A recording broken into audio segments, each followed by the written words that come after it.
Whether or not he has the 217 votes needed to become House Speaker, Congressman Jim Jordan plans to force a House vote at noon tomorrow. East Texas Congressman Congressman Moran tells us he will vote for Jordan just as he planned on voting for the last nominee, Steve Scalise. And while Jordan has Moran's support, the same cannot be said for all House Republicans. What I've been trying to reaffirm to people is that this is more about the institutions and the institutions of democracies and the world issues that we are dealing with, rather than the individual sitting behind the chair. Because regardless of who the individual is behind that chair, we're still going to have a very divisive conference. We're still going to have a very thin majority, and we're going to have to still find a way to move forward together.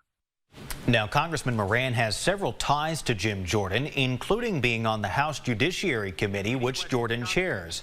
The East Texas congressman also brought Jordan to Tyler back in June for a private campaign event at the W.T. Brookshire Conference Center.